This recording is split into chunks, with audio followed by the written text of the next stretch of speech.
చూస్ country delight, live better. ఇప్పుడే country delight యాప్ని download చేసుకోండి.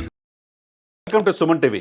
తెలుగు బిడ్డ కరెంటు లేని గ్రామంలో మచిలీపట్నం దగ్గర అవనిగడ్డలో పెర్రచివర అనే గ్రామంలో పుట్టిన ఆ వ్యక్తి బీటెక్ పూర్తి చేసుకొని ఈ రోజున 10,000 కోట్ల కంపెనీకి బొండాడా ఇంజనీరింగ్ ప్రైవేట్ లిమిటెడ్కి తీసుకెళ్లాడంటే ఆ తెలుగు వ్యక్తి అందరికీ తెలియాల్సిన వ్యక్తే.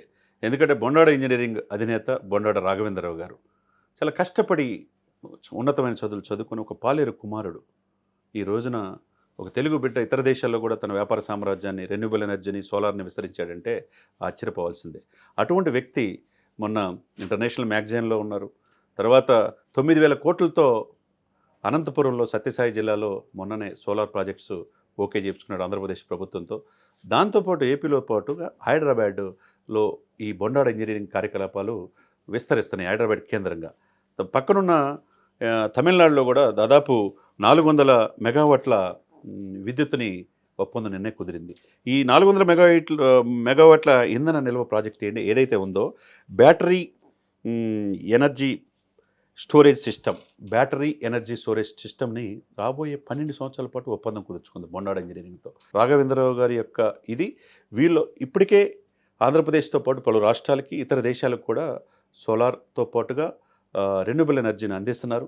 12 సంవత్సరాల పాటు ఇంధన నిల్వలకు సంబంధించిన ప్రాజెక్టు బొండాడ ఇంజనీరింగ్ చూసే బాధ్యత తీసుకుందని మనం అనుకోవాలా. కాబట్టి ఒక తెలుగు బిడ్డ ఖండాంతరాలు ఆయన ఖ్యాతి వ్యాపిస్తూ ఉంది.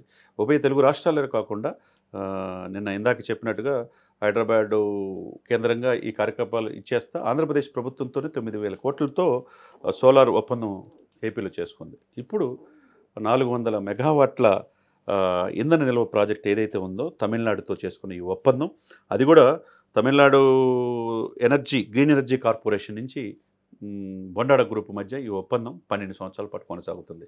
కాబట్టి ఇంధన నిల్వల్లో ఇది ఒక మైలురాయిగా మనం చెప్పుకోవచ్చు. బొండాడ రాఘవేంద్రరావు గారు చూపిస్తున్న చొరవ, తర్వాత సౌర విద్యుత్తులో కావచ్చు, పునరుత్పాదక ఇంధన ప్రాజెక్టులో కావచ్చు, బొండాడ ఇంజనీరింగ్ గ్రూప్కి ఎదురే లేదని దీన్ని బట్టి మనం అర్థం చేసుకోవచ్చు. ఎందుకంటే కష్టం విలువ తెలుసు. ఎంప్లాయ్మెంట్కి వేలాది మందికి ఎంప్లాయ్మెంట్ ఒకవైపు కల్పిస్తున్నారు. మిగతా రాష్ట్రాల్లో తన యొక్క వ్యాపారాన్ని విస్తరిస్తున్నారు. ఇతర దేశాల్లో విస్తరించిన బొండాడ రాఘవేంద్రరావు గారు ఈరోజు తమిళనాడులో కూడా 400 మెగావాట్ల విద్యుత్ నిల్వ చేసుకునే ఈ ప్రాజెక్టు తీసుకురావటం ఏదైతే ఉందో, ఇంధన నిల్వ ప్రాజెక్ట్ ఏదైతే ఉందో, అందరూ కూడా తెలుగువారుగా అందరూ అప్రిషియేట్ చేస్తున్నారు. కాబట్టి ఇంకా మరిన్ని ఈ యొక్క బొండాడ ఇంజనీరింగ్ నుంచి రావాలని అందరూ కోరుకుంటున్నారు. తెలుగు వాళ్ళ ఖ్యాతి ఖండాంతరాలు విస్తరించాలని మనస్ఫూర్తిగా మనం కోరుకుందాం. సుమన్ టీవీలో మీ పర్సనల్ అండ్ బిజినెస్ ప్రమోషన్స్